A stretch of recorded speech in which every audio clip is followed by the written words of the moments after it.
tiempo a Javier, porque como ustedes bien saben, el primer cuarto de hora habitualmente todos ustedes están atentos a lo que yo hablo, el segundo cuarto de hora ustedes están atentos habitualmente a cómo yo voy vestido, y el tercer cuarto de hora todos se acuerdan de mi familia, entonces no quiero que llegue a la tercera fase, ¿no? Entonces así ampliaremos un poco esa parte, ¿no? Y así. Bueno, antes de llegar a lo del futuro, uno de los grandes problemas que tenemos los historiadores es cuando nos preguntan del futuro, claro, sin notas de autor, y entonces a ver cómo planteamos que la historia entonces es una ciencia y sería por lo tanto determinante en ese aspecto, lo cual no lo es, porque entonces estaremos planteando los problemas de la libertad humana en su actividad, ¿no? Por lo tanto, si es cambiante, entonces ¿cómo podemos nosotros hablar un poco de ese tipo, ¿no? Y así. Entonces, ¿a qué venía eso? Hombre, en definitiva el título completo sería más bien como la nueva y la futura hispanidad, ¿no? Un poco para entenderlo. ¿A qué me refiero en ello? Voy a meter unos poquitín de antecedentes sin meterme muy al detalle, porque lógicamente los detalles los van a tener principalmente con otros ponentes, y nos vamos a mirar en ello, ¿no? Entonces, como bien ha dicho Javier antes en la presentación, podemos decirle lo que significó el mundo hispano, podemos decir, desaparece casi con todo el proceso de emancipación, ¿no? De independencia, ¿no? O sea, si nosotros nos vamos al siglo XVI-XVII, que no vamos a entrar, podemos decir, tenemos una época apoteósica en ese aspecto, ¿no? O sea, si nosotros cogemos incluso cartas, no sé, del embajador español San Clemente, por ejemplo, pues en Krakow, ¿no? En Cracovia, en Polonia, pues por ejemplo dice, no, esto es una maravilla porque vengo con el latín, hablando aquí con la gente, es la elección del futuro rey de Polonia, y hay una parte de la nobleza polaca que me está hablando en español. Bueno, pues eso nos está hablando, por lo tanto, de la internacionalidad, de la importancia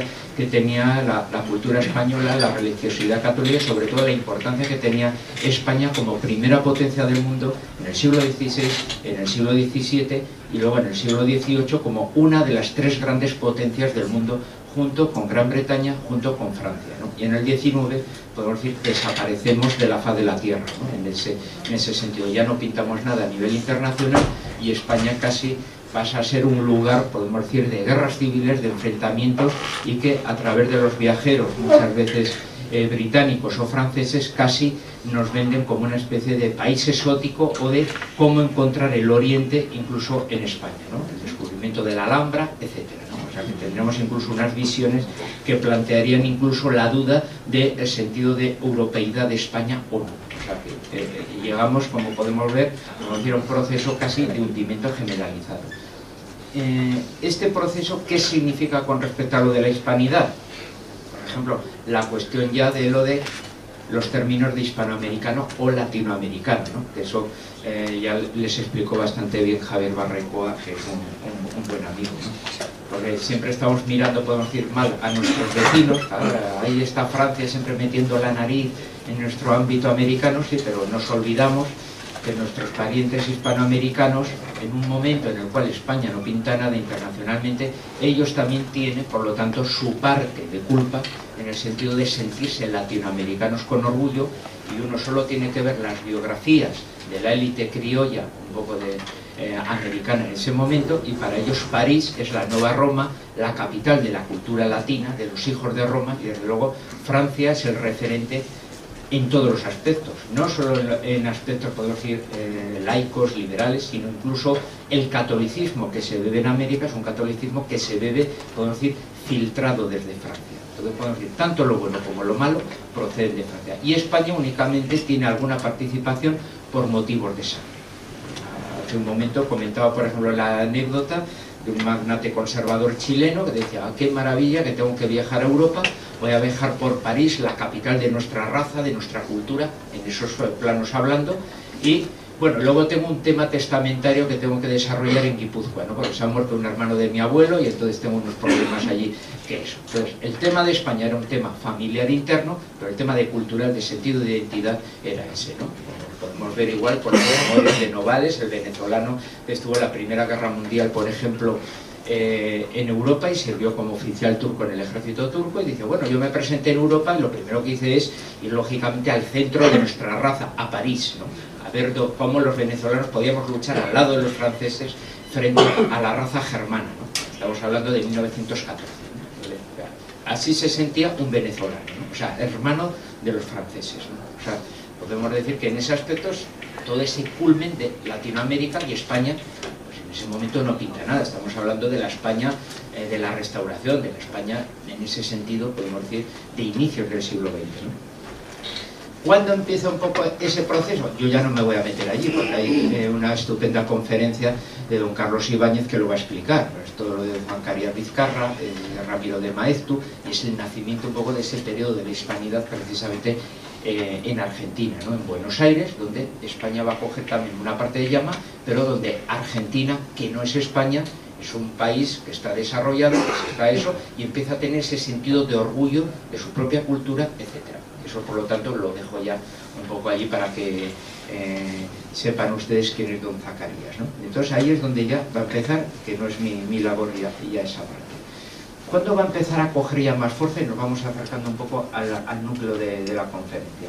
Pues casi será posteriormente, después de lo que es la guerra civil, en ese aspecto, y de la Segunda Guerra Mundial, ¿no? O sea, la España aislada, esa España, podemos decir, a blanco y negro, que tanto a muchos colegas de profesión de otro tipo de orientación política les encanta un poco describir, ¿no? La España de la alpargata, la España del racionamiento, la España un poco de esas exposiciones de fotografía, ahí podemos decir, con los soles, con las sombras, con los rostros, podemos decir, duros de la Guardia Civil, con las sombras del bigote, etcétera. O sea, esos rostros, podemos decir, un poco duros y así, que casi son de casa de Bernarda Alba, ¿no? Un poco, pues, esa dureza, podemos decir, esa España de los años 40, 50, que ha sobrevivido a la guerra, que no ha podido conectarse económicamente a nivel internacional con el resto de Europa, porque ha sido todo el proceso de la Segunda Guerra Mundial, y que con el término de la Segunda Guerra Mundial ha quedado aislada absolutamente.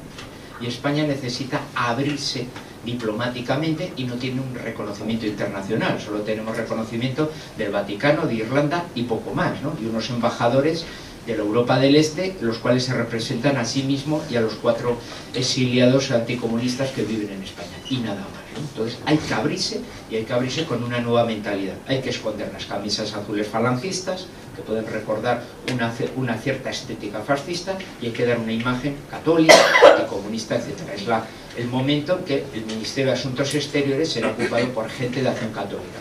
Son los Alberto Martín Artajo, son los Joaquín Ruiz Jiménez, son Fernando María Castilla, etc. O sea, es la época en que la gente que proviene de actividades apostólicas católicas pueden, por lo tanto, a través, podemos decir, de esa pertenencia, tener amistades y relaciones personales con gente que proceden de esas mismas asociaciones apostólicas en Alemania, en Bélgica, en Francia, etcétera, y que a nivel político están formando parte de partidos cristianos, y pueden, por lo tanto, formar grupos de presión o lobbies que favorezcan, por tanto, un poco ese reconocimiento futuro de la España del momento, ¿no? ¿Por qué digo eso? Porque uno de los instrumentos de esa diplomacia cultural será el Instituto de Cultura Hispánica, donde van a desarrollar inicialmente su carrera don Joaquín Ruiz Jiménez, Alfredo Sánchez Bella, Blas Piñar, Gregorio Marañón Moya, etcétera, ¿no? O sea, gente que son los que irán poniendo, podemos decir, una pata práctica, podemos decir, a ese fenómeno de la hispanidad.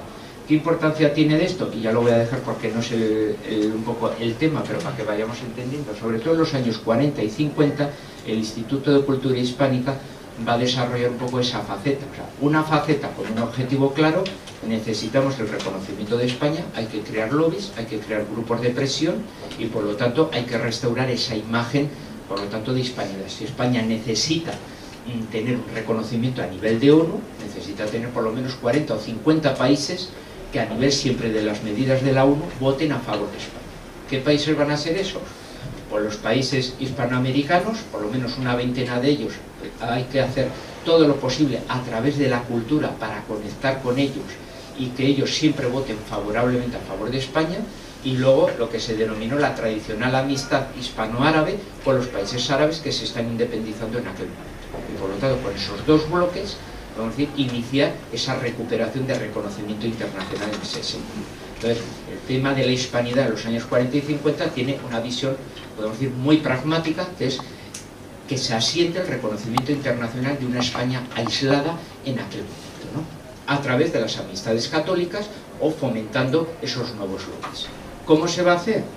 a través de una institución, el Instituto de Cultura Hispánica, que se va a dedicar pues, a lo que se dedican todas las potencias, a dar becas. Entonces dice, bueno, todos los jóvenes que sean estudiantes y sobre todo con carreras, vamos a decir, como de periodismo, vinculadas a medios de comunicación, del mundo de la empresa, etcétera, les vamos a favorecer que puedan venir a España, que puedan estudiar en España, que puedan formarse en España, ¿no? Así van a venir miles de ellos, hispanoamericanos, árabes, y ahora van sacando, podemos decir, muchos estudios. Por ejemplo, Jordania, que es un país que podemos decir, pero sí, Jordania no hay ni 4 habitantes. Bueno, pues Jordania tuvieron becados más de 1.700 estudiantes en España, estudiando principalmente medicina, ¿no? Por eso, si alguno va por el Próximo Oriente y se pone enfermo, dice, no te preocupes, que el cirujano sabe español. Ya me dirán, ¿de qué? Porque la mayoría se han formado en Barcelona, por ejemplo, ¿no? Entonces, pues no hay problema. Entonces, hispanoamericanos, pues si ustedes han ido mucho por América, se pueden encontrar en cualquier país que muchas veces profesores ya de estos ya eméritos dicen, bueno, todavía recuerdo mis tiempos de Salamanca o de Madrid con mucha alegría, y así me lo recuerda mi mujer toda la vida. Mi mujer es de Salamanca, no sé qué. Y vinieron todos con 20 y tantos años, la mayoría se casaron, volvieron a sus países, y esta gente es la que, ahora ya vamos a entrar en el núcleo, vinieron con 20 y tantos años y con 40, 50 años empezaron a ocupar cargos de importancia en sus países. O sea, todos eran los ministros de Cultura, de Educación, ministros de Economía, etc. Y son los que van a cobrar una importancia con una España ya muy distinta. Entonces, los años 40 y 50 van a sembrar, era un objetivo a corto plazo, el reconocimiento, pero luego eso va a tener unos frutos a medio y largo plazo importantes, ¿no? Que todavía en este momento puede saborear ciertas circunstancias. Cuando vas a algún país de estos como Argentina o Chile, todavía te encuentras que si sale pues, el típico elemento acusando el genocidio que cometió España contra los pueblos indigenistas, y te lo dice siempre típico americano indio de apellido belga con un aspecto germánico total, ¿no? Y así, bueno, pues siempre sale alguna persona académica, podemos decir, con muy buena planta y así, diciendo, mire, disculpe, rebatiéndole perfectamente, yo soy de aquí, pero fui becado del Instituto de Cultura Hispánica hace 50 años en España, ¿no? Entonces, esa gente todavía mantiene, podemos decir, ese fervor, y son los que habitualmente alimentan las cartas a la prensa, las intervenciones a través de su prestigio profesional en los medios de comunicación, y mantienen esa visión, podemos decir, hispánica en sus países, a pesar de la edad ya que van teniendo muchos de ellos, ¿no? Entonces, a partir de aquí, que podemos decir, es esa hispanidad como cultural, que está muy estudiada, son los trabajos de Delgado Gómez Escalonilla, que el título ya lo dice todo, El imperio de papel, o es de Rosa Pardo, ¿no? Que dice, bueno, a través de Franco hacia el imperio, o sea, imágenes, podemos decir, como vemos, muy de resonancia imperial, pero con un toque, podemos decir, pues casi caricaturesco, ¿no? Dice, bueno, la España de la alpargata, que no tienen casi ni para comer, y quiere crear, podemos decir, un imperio global un poco en ese aspecto, con la retórica del momento, etc., etc., ¿no? O sea, con una crítica muy fuerte, pero con una información de un detalle, la verdad, pues muy interesante. Como decimos, los objetivos en ese sentido eran otros. Y ahora vamos a entrar en lo que sería ya propiamente un poco parte de lo de la Confederación. Como hemos dicho, parte de la nueva hispanidad, y luego lo que es definitivamente la futura hispanidad, ¿no? Con respecto a lo de la nueva, ¿por qué digo eso? Bueno, porque es menos conocido, ¿no? Todo el mundo habla, podemos decir, del Instituto de Cultura, los aspectos culturales. Bueno, pues aquí podemos decir relativamente cerca, en la salida de la A6 está pues lo que era el AICI, el antiguo Instituto de Cultura, que ahora es Asociación de Cooperación al Desarrollo, y no sé qué historias más que lo han disfrazado, y tiene pues bueno, pues toda la biblioteca mejor pública para estudiar de todos los temas de países americanos. Y bueno, pues ahí está con el Museo de América en la salida de la A6, y desde luego está todo el fruto de los intercambios que se fueron desarrollando entonces para posteriores estudios, y que mis alumnos pues lo conocen bastante bien, ¿no? Bueno, ¿por qué digo esto? Porque a partir principalmente, sobre todo de 1961, a partir de 1961 es cuando va a tomar práctica, podemos decir, eso que podemos denominar como nueva hispanidad. ¿En qué sentido? En el sentido, hasta entonces España no pintaba nada en el mundo. A partir ya, podemos decir, de los años 53, ya tenía un reconocimiento internacional, ha sido el concordato con la Iglesia, son los acuerdos con los Estados Unidos de Eisenhower, y ya empezamos a tener unas relaciones diplomáticas de aquella actividad de lo que hemos denominado como diplomacia cultural, podemos decir, va quedando como en un segundo lugar, ¿no? Pero en 1961 se produce un viaje que no se le ha dado la importancia. En 1961 el ministro de Comercio español es el que va a desarrollar todo un viaje por toda América del Sur. El ministro de Comercio es Alberto Ullastres, uno de los mayores entendidos en aquel momento de la Escuela de Salamanca de Economía, uno de los hombres milagro, uno de los hombres que ha conseguido una de las mayores transformaciones en España y sigue teniendo todavía ningún tipo de reconocimiento en nuestro país, al que se le debe, por decir, el cambio económico y el inicio del cambio profundo de la España de la alpargata a la España a color y la España del desarrollo, y el que se tiró más de 20 años en Bruselas consiguiendo unos acuerdos súper favorables para que nosotros entrásemos en la Comunidad Económica Europea. Pero luego, sin sus 20 años, sin su negociación y sin eso, Felipe González no hubiese podido hacer nada. Él solo puso la firma. El que puso los papeles y los puso allí y estuvo durante 20 años trabajando para que los papeles estuviesen allí, fue el señor Alberto Ullastres, que es el que no tiene ni siquiera un monumento en ese sentido. Pues Alberto Ullastres ya en el año 61 es el señor que se va a América como ministro de Comercio y se recorre todos los países americanos hablando de lo que está desarrollando España, del plan de estabilización del año 58, de los procesos de crecimiento y cómo España está pasando de ser un país atrasado y rural, está pasando a ser un país urbano, desarrollado con un tejido industrial, y por lo tanto que España puede hacer algo más por América. O sea, no solo la retórica hispánica, sino decir, no, y hechos y concretos. Bueno, pero aparte de aquí, ¿hay algo más, podemos decir, que podamos aprensar con las manos? Sí. O sea, la hispanidad también puede ser algo práctico. Entonces, a partir de aquí se va a desarrollar, podemos decir, todo un proceso. Desde 1961 hasta 1971 va a haber más de 57 viajes en calidad de ministros que van a ir a América por todos los lados, ¿no? Sobre todo en el año 71, en 1971, el entonces ministro de Asuntos Exteriores, Gregorio López Bravo, va a ser el que, bueno, va a ir casi semana a semana por país, un poco acrecentando un poco toda esa cosa, ¿no? Es una España en la cual ahora sí el término de Hispanoamérica les interesa, y los hispanoamericanos hablan claramente: yo soy hispanoamericano, no soy latinoamericano. Caramba, ¿no?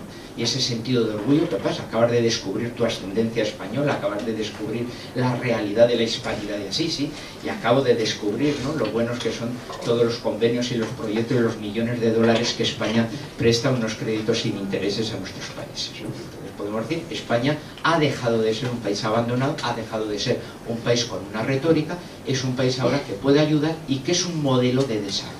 Es la España que crece al 7,5, la España, podemos decir, que tiene problemas de encontrar casi mano de obra. Bueno, en el año 75 el paro se dispara al 2,5, es la gran crisis del petróleo, el paro se ha disparado y ya llegado al 2,5. Bueno, pues aquello parece que se iba a derruir el país, ¿no?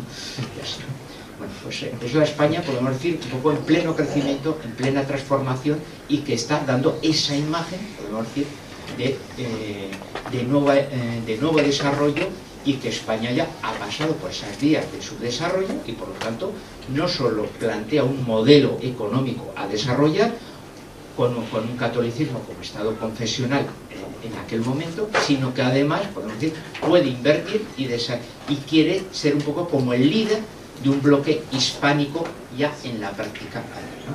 Pero del mismo modo que existía el Instituto de Cultura Hispánico, va a existir el CIDES, ¿no? El CIDES, que para nosotros es absolutamente desconocido. El CIDES sería como el antecedente de las cumbres iberoamericanas actuales. Todos los jefes de Estado se sacan un poco la foto y vemos luego, bueno, pues el reportaje, el especial, los fines de semana en los periódicos. Bueno, pues el CIDES era una especie de confederación iberoamericana, sobre todo de los ministros de desarrollo, en los cuales ellos planteaban cómo podían colaborar, podemos decir, y cómo España podía, en ese aspecto, financiar, dar créditos a los países hispanoamericanos y España encontrar su mercado en Hispanoamérica e incentivar el desarrollo industrial y el tejido industrial con empresas, podemos decir, en ese sentido, no creando multinacionales, sino siendo nacionales. En una palabra, la cuestión sería cómo se podrían fundar empresas de las cuales en España serían empresas españolas, aunque con capital hispanoamericano, pero que estuvieran sujetas a la legislación española. Pero cuando esa misma empresa funcionaba en Perú o en Argentina, funcionaba como empresa argentina o peruana, no como una multinacional española, y por lo tanto era considerada como una empresa natural con todos los privilegios que le daba la legislación propia del país, ¿no? Entonces allí donde actuase era una empresa nacional, no internacional, por lo tanto no existirían multinacionales y todos cooperarían un poco de esa manera flexible a la hora de los comentarios, ¿no? Cada país desde luego a su manera, o sea, los viajes que va a desarrollar un Gregorio López Bravo, que rompe mucho su perfil con respecto a los ministros anteriores, es un ingeniero naval, es una persona que procede del comercio exterior, había sido director general de comercio exterior, había sido ministro de Industria, es el que podemos decir el primero que empieza a construir las centrales nucleares en España. Ese va a ser el ministro de Asuntos Exteriores, o sea, una persona muy pragmática y una persona, por lo tanto, que es el que introduce la economía en las relaciones internacionales españolas, ¿no? Si ahora vemos un poco las relaciones diplomáticas españolas, decimos, bueno, ¿son relaciones internacionales de España o son las relaciones de Telefónica y Repsol a nivel de esto? Bueno, pues un poco ese pragmatismo de decir, no nos vamos a orientar tanto por la política de los gobiernos, sino vamos a hablar con los estados y vamos a buscar, podemos decir, un poco esa correspondencia y a darle una importancia a la economía, procede un poco de aquella época, ¿no? Sobre todo por los grandes cambios que existían un poco en la América de entonces, ¿no? Entonces, ese sentido de nueva hispanidad con un sentido pragmático económico, aunque asentándose sobre aquel viejo espíritu, se va a ir sobre todo prorrogando en lo que van a ser los años 60 y los años 70, ¿no? Cada uno, como decimos, a su nivel.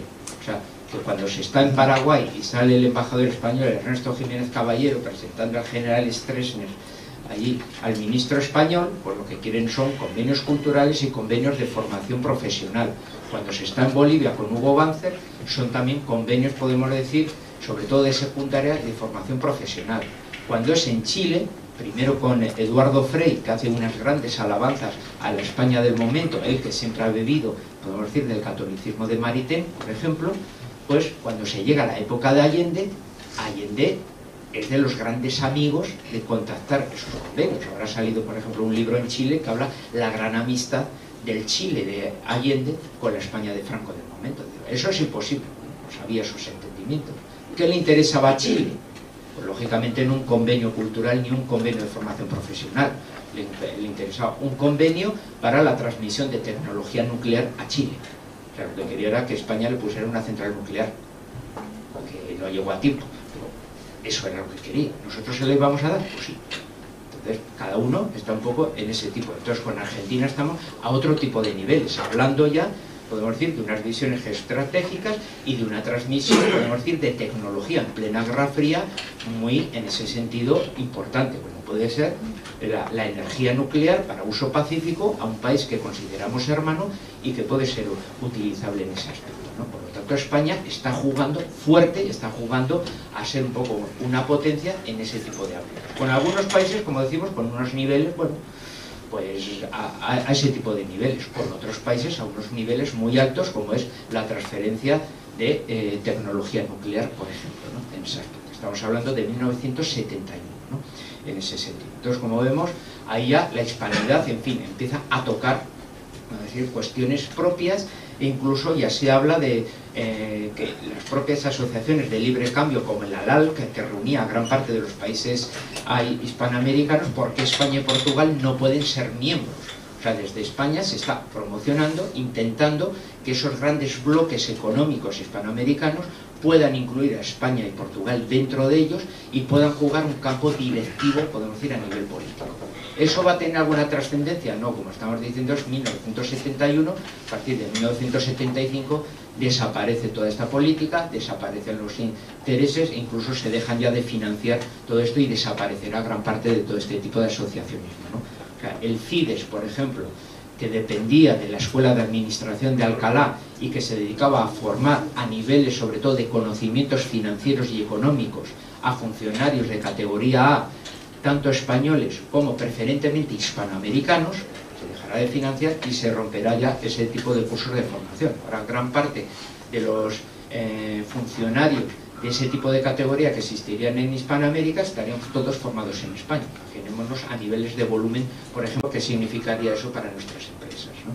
Bueno, pues eso Eso era una de las visiones que se tiene y que se rompe, como también la subvención, por ejemplo, al CEDI, que había realizado toda una política europeísta en ese sentido, llevada y liderada por muchísimo gasto público por parte de la España del momento, ¿no? Esa búsqueda de mercados, esa búsqueda un poco de eso. Y ya nos acercamos, podemos decir, de esa nueva hispanidad que es muy desconocida con bastante detalle, a lo que sería ya como la futura hispanidad, ¿no? Esa visión como geopolítica o geoestratégica, ¿no? Ahora estamos en un momento, podemos decir, como de bloques, ¿no?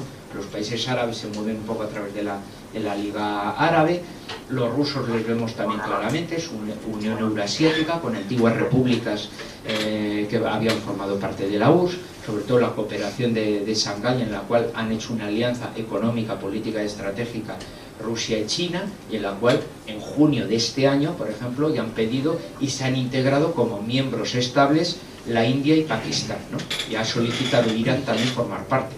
Pues si sumamos, claro, Rusia, China, la India y Pakistán, pues podemos ver el bloque a nivel económico, a nivel político, a nivel de todo que se está formando a nivel continental asiático, ¿no? O sea que si tú estás jugando a ese tipo de niveles, o la Alianza del Pacífico, que es la que cogió como el relevo un poco de estas asociaciones de bloqueo económico, y la Alianza del Pacífico es México, es Colombia, es Perú, es Chile, con una visión, podemos decir, mucho más librecambista, es la América del crecimiento, la América del desarrollo, la América que se lleva bien con Estados Unidos, la América que ahora Panamá, Costa Rica está planteando integrarse en ellos, que admitirían igual a la Argentina de Macri en el caso de que Mercosur pudiera, por ejemplo, integrarse. Entonces la Alianza del Pacífico tendría países también atlánticos, aunque no den al Pacífico, pero ya no liderados ni por España ni por Portugal, sino liderados ya desde luego por Estados Unidos. Entonces aquí ya estamos un poquitín con esa cuestión de una Hispanoamérica en la cual, pues sobre todo ya en las clases más dirigentes, cada vez les vemos pues más con unos toques muchísimo más anglosajones en ese aspecto, ¿no? Y sobre todo en ese tipo de bloqueo. Entonces, en el futuro a qué se va, pues se va más a un juego de grandes protagonistas como los BRIC, como los bloques, en los cuales los países, si no están agrupados en grandes bloques, poco van a poder desarrollar ya en el futuro. Eso lo estamos viendo. Ya no digo nada, las cuestiones futuribles de una Cataluña independiente, cuando los países, para tener algo de voz, se están agrupando en bloques. Pues imaginémonos ya encima con procesos secesionistas. Ya resulta casi cómico el asunto. Entonces, ¿cuál es la importancia? Principalmente en dos aspectos. Uno, lógicamente, el mundo hispánico tiene un potencial grandísimo, no solo en centenares de millones y a todos los niveles. Si lo vemos a nivel religioso, pues, bueno, pues como vemos, la mitad de la Iglesia Católica reza en español, ¿no? Bueno, pues es algo, ese aspecto a tener en cuenta, ¿no? Sobre todo para nuestro sentido, que muchas veces lo tenemos en ese aspecto muy olvidado, ¿no? En ese sentido, pues, podemos decir misionero, universal, que ha caracterizado nuestra tierra y que nos cuesta mantenerlo en el presente, ¿no? Vale. En los aspectos económicos y políticos, como vemos, sería de un gran potencial. Los demás países, incluso Francia con su francofonía, etcétera, o la Commonwealth con Gran Bretaña, no deja de ser compatible con sus políticas europeas. Lo desarrollan, lo estimulan, y desde luego el mantenimiento a niveles de top, un poco de cierta potencia regional de los países europeos que en un franco hundimiento, el que no hayan caído tanto, es un poco por el mantenimiento que están desarrollando de esas políticas, ¿no? O sea, la francofonía está muy hundida, pero a pesar de todo significa que Francia, gracias a eso, sigue teniendo una política de potencia, sobre todo en el ámbito africano, incluso admitiendo países que no tienen nada que ver. El último país que ha entrado en la francofonía ha sido Armenia. ¿Qué tiene que ver Armenia con el francés? Yo tampoco lo sé. Gran tramo. Entonces, alguna importancia a nivel de política se refiere. Entonces, es la cuestión de aglutinar e influir un poco en ese sentido. Entonces, ¿España puede jugar a eso? Pues desde luego debería jugarlo, ¿no? Como hemos dicho, tradicionalmente siempre ha sido uno de los grandes bloques que nos proporciona una gran importancia. La relación de España con América es la que siempre le ha dado su dimensión internacional, su dimensión de ser un gran protagonista en ese aspecto. Y los países hispanoamericanos siempre han visto en España la puerta de entrada al mundo europeo.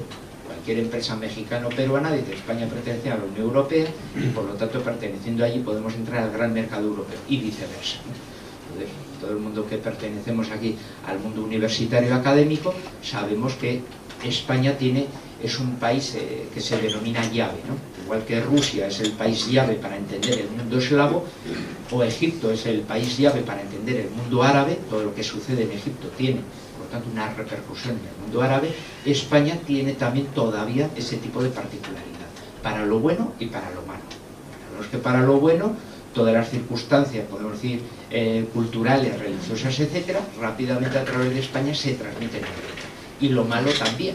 Pues eso, podemos decir, en España repercute tanto todas las políticas contrarias a la familia, antinatalidad, que no vamos a meternos en ello. ¿Por qué? Ahí podemos decir esa cuestión de primacía de España en ese aspecto, porque lo que sucede en España tiene una repercusión en el mundo de su influencia, que es en todo el mundo americano.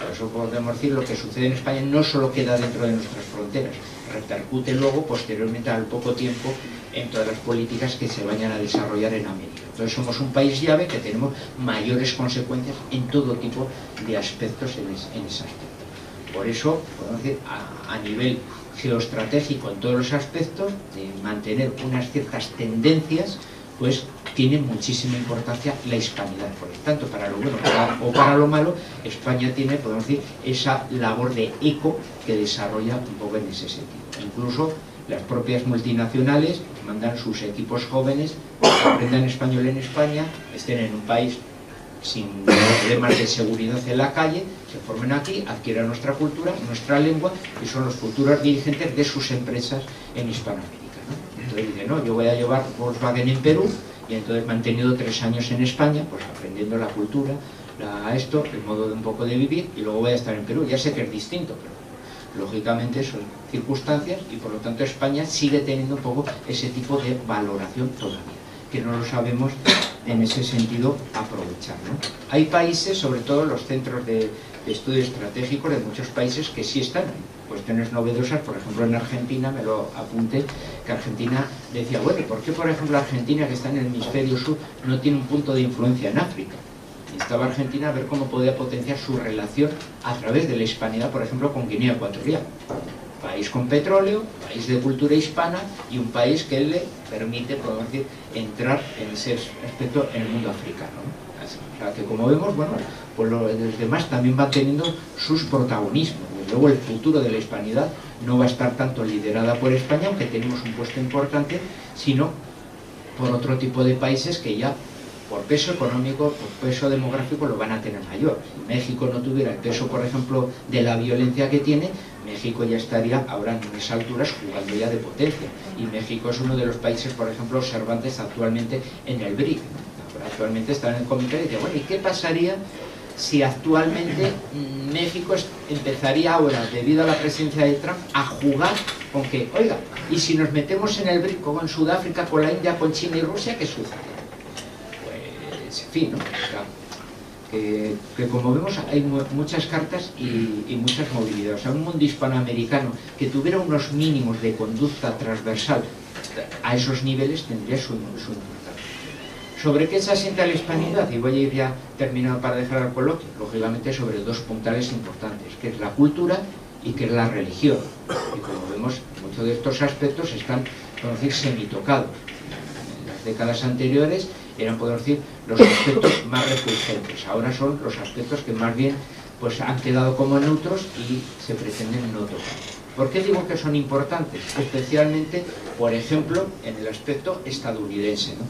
Estados Unidos, como vemos, una de las grandes minorías en crecimiento es la minoría hispana.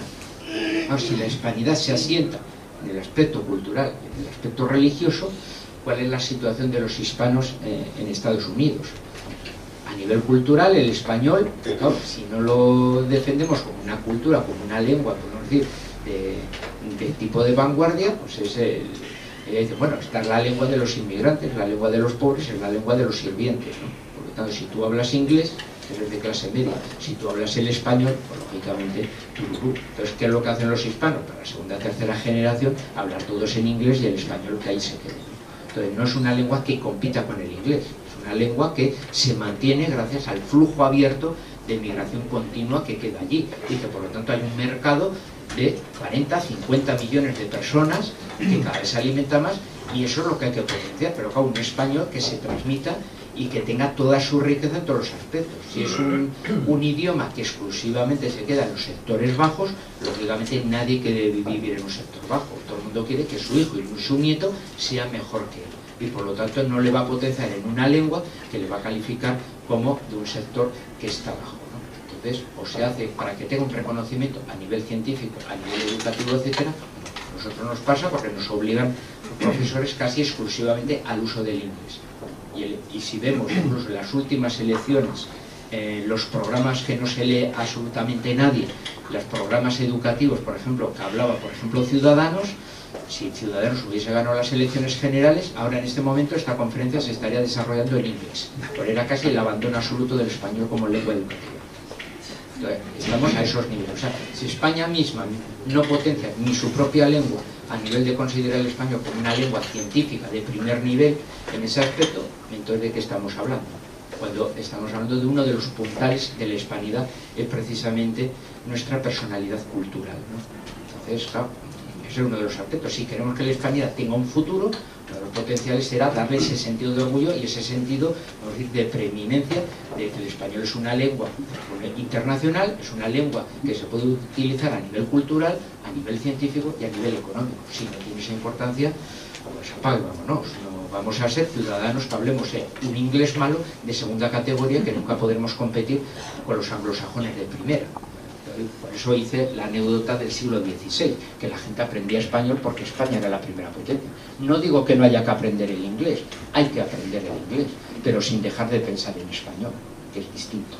Entonces no seamos anglosajones de segunda, sino seamos españoles que hablemos, que seamos ciudadanos de primera en nuestra lengua, aunque hablemos inglés, porque hay que aprenderlo, y ya está. Pero igual que los anglosajones tienen que aprender el español, poco en ese aspecto. En el aspecto religioso estamos también en lo mismo, pero eso ya es también una capacidad de cada cual. O sea, si vamos a Estados Unidos y la teología, podemos decir, existente es la del enriquecimiento, la que se llama la teología un poco del rico, que es la que ha seguido un poquitín el señor Trump, y entonces vemos, un poco por Facebook me escribió un venezolano que se sentía súper hispánico, es un venezolano de estos, podemos decir, más negro que el betún, y que se siente súper admirador de eso. Y me dijo, bueno, pero es que la hispanidad se asienta sobre la cultura española y sobre la catolicidad. Yo es que soy pentecostal. Claro, ahora por dónde empiezo con este. Claro, bueno, pues vamos a ver. Vamos a hablar de los sacramentos. Claro, a mitad le caían por todos los lados. Claro, entonces ya tienes un problema en ese aspecto. Claro, el problema es que ha dejado de ser católico. La pregunta es la de siempre. Bueno, este fue católico alguna vez.